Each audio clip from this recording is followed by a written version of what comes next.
2025 में भी हम लोग एक यात्रा चलती, अस्कोट आराकोट यात्रा, जो पहाड़ ऑर्गेनाइजेशन है वो करती है, हर 10 साल में यात्रा करती है। और उस यात्रा में हम जब मिले, उनका जो समापन था देहरादून में, उसमें हम लोगों में सारी अपनी ऑर्गेनाइजेशन की जितनी टीम थी यहाँ जो देहरादून में बैठते हैं, सबको बोला कि आप लोग चलिए, आप समझने की कोशिश करते हैं क्या करते हैं। और क्योंकि समाज में जब काम करते हैं तो दूसरा पक्ष भी देखना ज़रूरी है, जो लोग उस तरीके की यात्राएं करें, जो यात्राओं से जो समझ बनती है वो अलग है। तो वो उस कंक्लूजन इवेंट को जब हम समझे और उसमें सुने तो बहुत अच्छे से समझ में आया कि हकीकत में वास्तव में हम लोग जो पहाड़ में जो बदलाव देख रहे हैं, उसको कहीं ना कहीं उस बदलाव को दूसरे तरीके से देखने की भी ज़रूरत है। जहाँ पे आप गांव में जाओ, लोगों के साथ बातचीत करो, एक कनेक्शन बनाने की बहुत ज़्यादा ज़रूरत लगी।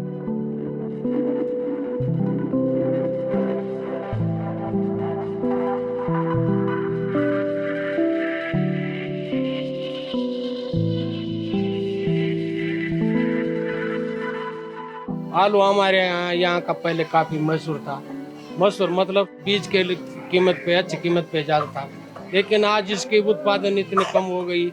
जैसे यहाँ रोड आई, गाड़ी वगैरह आई, उससे बहुत घट गए हैं, बहुत कम हो रहा है। एक साल हो रहा है तो दूसरा साल बहुत कम हो रहा है। तो हमारे देश की जो नदियां हैं, उन नदियों की स्थिति बहुत खराब है। और हमारे देश की जो सभ्यता जन्मी है वो हमेशा नदियों के किनारे से जन्मी है। आदमी अगर सेटल हुए हैं तो नदी के किनारे समझ हुए। अभी देश में सबसे बड़ा जो अभियान चल रहा है वो चल रहा है क्लीन गंगा मिशन, हमारी गंगा को साफ करने का। कि गंगा इतनी दूषित हो चुकी है कि उसका पानी अब पीने लायक नहीं है।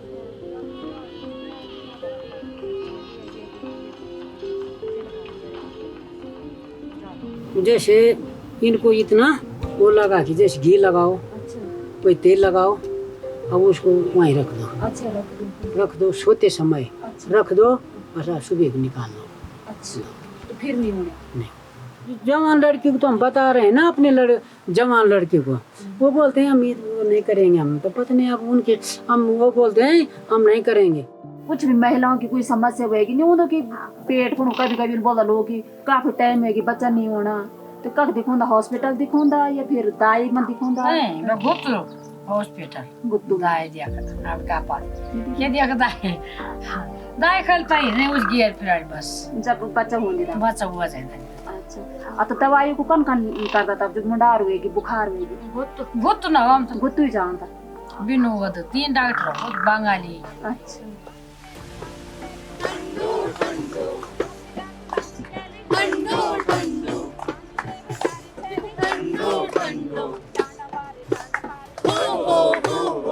प्रदूषण हो रहा है, जो हमारे जल स्रोत हैं वो प्रदूषित हो रहे हैं।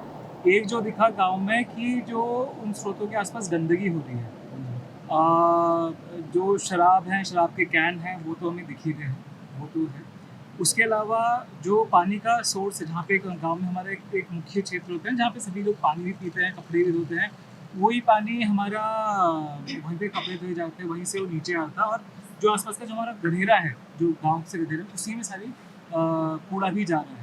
तो एक है कि इवन जो सबसे दूरस्थ गांव है, जहाँ हिमालय के जो पहले गांव है, वहाँ पे भी प्लास्टिक का जो आगमन हो चुका है अलग अलग स्तर पर, चाहे वो चिप्स के पैकेट के हिसाब से हो, चाहे वो पन्नी के हिसाब से हो, ये हर जगह हमारी पहाड़ी नदी में दिख रहा है। मैंने जो ऑब्जर्व किया, क्लाइमेट चेंज का बहुत ज़्यादा इफेक्ट पड़ रहा है यहाँ पे। सबसे पहले जो मैंने गांव के लोगों से बात किया जितना, उन्होंने बोला इस साल बहुत बारिश हुई है और हर एक सालों से बारिश होना ज़्यादा हो रहा है और जो स्नोफॉल है वो कम होते जा रहा है और गर्मी भी बढ़ते जा रही है। बहुत सर ने भी हमें बताया कि जो एल्पाइन एक होता है ट्री लाइन, वो आगे बढ़ते जा रहा है, जिसके कारण फॉरेस्ट डिग्रेडेशन, और हम ऐसे ऊपर में भी गए तो फॉरेस्ट लॉस भी हो रहा है बहुत ज़्यादा।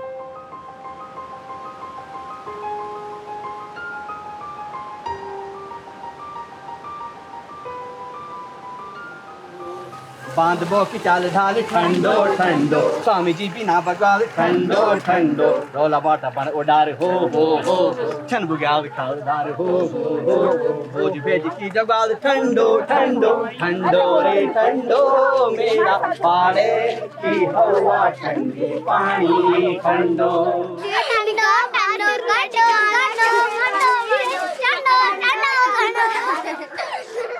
अभी हमारा गांव, खुद हमारा मकान ऐसी पहाड़ी पे है कि हम रात को अगर बारिश भी होती तो डर डर के सोना पड़ता है।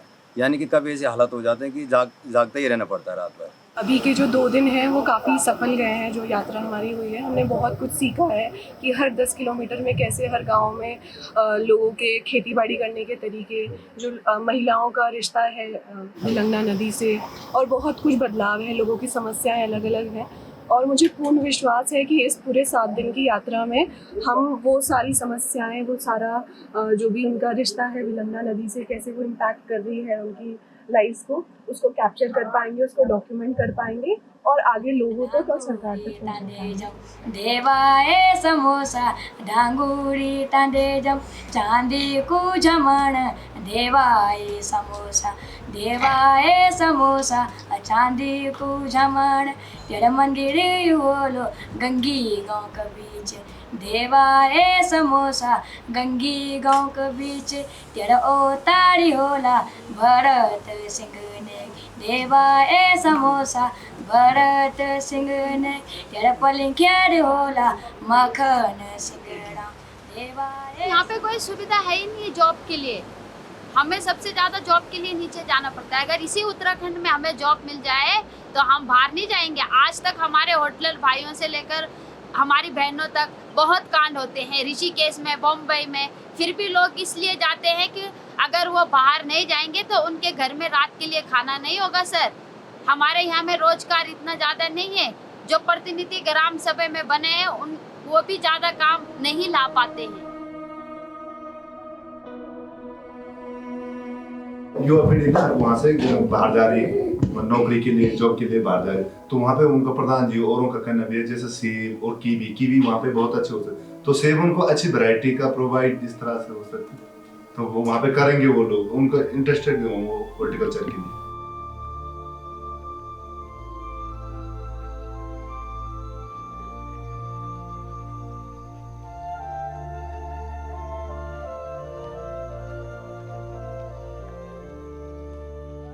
आप लोग कौन से स्कूल में पढ़ते हो, कौन से गांव में है वो स्कूल?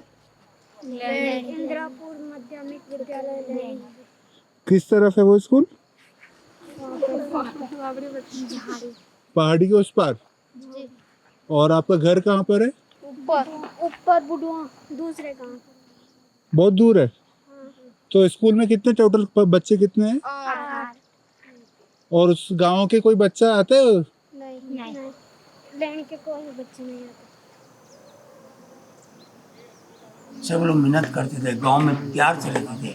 एक घर में पके तो सबने खाया, सब हंसते खेलते रहे, रात को नाचते खेलते थे। आज तो कोई किसी से बात करने को तैयार नहीं है। पहले तो हम ऐसे फेंकते थे आलू, कंटर ऐसे फेंक दिया, बिक्री भी होती थी, बिक्री भी हुई करती, खच्चर आते थे कभी। मगर अब जो है सब कुछ जो है जानवरों ने क्या करना, आदमी कम हो गए ना, सारी बात होगी। अब जैसे डांडा 2 किलोमीटर पर हमारे कम से 22 परिवार रहते थे, 22 परिवार इधर थे, 44 परिवार थे। तो कुछ जानवर वहाँ जाते थे, कुछ इधर जाते थे, कुछ उससे ऊपर जाते नहीं होता था, तो महसूस नहीं होता था।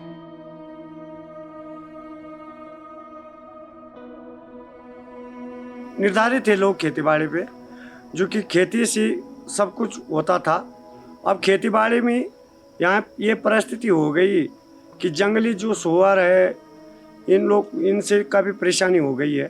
अनाज सारा ख़त्म कर रहे हैं जंगली सुअर, और काफ़ी लोग, कुछ लोग थोड़ा पलायन की तरफ भी हो गए हैं। बच्चों की शिक्षा की वो थोड़ा परिस्थिति थोड़ा कम है, जो कि शिक्षा में भी यहाँ गांव के लोगों को थोड़ा परेशानी होती है।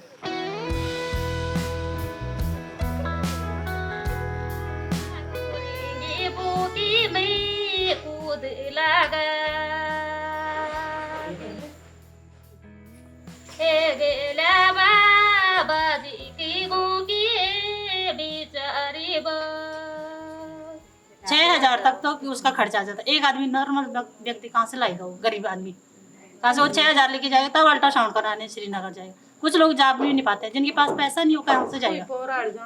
और अभी हिमालयन हॉस्पिटल है ना, हिमालयन हॉस्पिटल जौलीग्रांट ने हमें बेलेश्वर में अल्ट्रासाउंड की सुविधा दे रही थी 5 साल तक। हमें बहुत फायदा हुआ। उनका कॉन्ट्रैक्ट था ना, कॉन्ट्रैक्ट बेस पे हर के थे वहाँ से, तो 5 साल तक हमें अल्ट्रासाउंड के लिए बेलेश्वर जाना पड़ता था। तो वहाँ से हमें काफ़ी फायदा मिला। आज की डेट में वहाँ से वो निकल के अपना उस करके कॉन्ट्रैक्ट पूरा हो गया उनका, वो चले गए अपने संस्थान में। काश हमें पिलखी में अल्ट्रासाउंड की सुविधा मिल जाए, तो क्यों हम श्रीनगर जाएं। ये चीज़ें बहुत ज़रूरी है।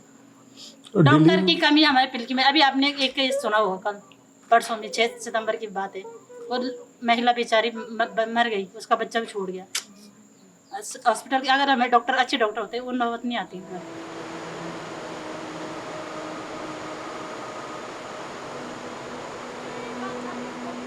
मतलब हर एक की जानकारी जो हुई अपने मतलब दिमाग से हुई बस। जैसे दाई के साथ गई ना, मैं दाई के साथ दाई हमारे यहाँ थे, एक जजमान थे तो वो दाई थे ना, तो उसके साथ गए तो उसमें खाली देखा कि कैसे करती है, क्या करती है, कैसे मतलब पेट घुमाते थे ना बच्चा को, फिर उसको रास्ता लगाते थे, तो वही देखे मैंने। तो मतलब अपना दिमाग घुमा लिया मैंने कि भाई ऐसे ऐसे होते हैं बच्चे ना। तो गए मैं पूरी यहाँ पुकार में, तो बहुत सारे बच्चे मेरे उड़ा रखे, यहाँ भी वहाँ भी ना। कितने बच्चे प्रसव कितने आपने कराए? अरे कितने करने हैं मैंने, वहाँ पुकार में जाओ पहले पूछो उनको कि कितने बच्चे हैं। अंदाजी फिर भी 200 300 400 बच्चे हैं, उसके बच्चे हैं। आपकी भी डिलीवरी इन्होंने कराई? हाँ, इसकी मेरी बेटी बहू जो भी हुई इन्होंने। पहले तो बच्चे थे तो यहाँ पे LMB पहुँच जाते थे टीकाकरण करने के लिए, पर काफ़ी साल से जब बच्चे ही नहीं रहे तो उन्होंने कहा हमने क्या करने वाले यहाँ। अब आशा कार्य करती हैं, वो भी जब उन्हें अपना डिलीवरी वगैरह कोई यहाँ पे भी जो डिलीवरी वाले हैं वो बाहर ही जाते हैं, लाइन हो गए ना, लिखवाते ही नहीं कोई नाम, पंजीकृत किसका करना है मैंने, तब तक तो लोग बाहर निकल गए। पहले ऐसा होता था कि हमारे पास रोजगार कम था, मैक्सिमम लोग घरे थे, ज़्यादा संख्या में लोग घरे रहते थे, और हमारा जो भरण पोषण था सिर्फ एक खेती पर निर्भर था। छोटी मोटी नौकरी रोजगार पर चले जाते। उसके बाद हमारे गांव में शुरू से प्राचीन से ये व्यवस्था थी कि कुछ 2-4 लोगों को जो स्वेच्छा से इस चौकीदारी को 1 साल के लिए जब तक फसल पूरी नहीं हो जाती तब तक वो उनकी नियुक्ति होती थी, और उसको प्रत्येक परिवार अपने खाद्यान्न से कुछ जिसको शेरा या पाथा जिसको बोलते हैं वो 1 साल के अंदर उसको देते थे। ये प्रथा काफ़ी सालों तक चलते रही, तो हमारी खेती भी चली, हमने सब चीज़ बोया भी, सब कुछ ठीक ठाक हुआ।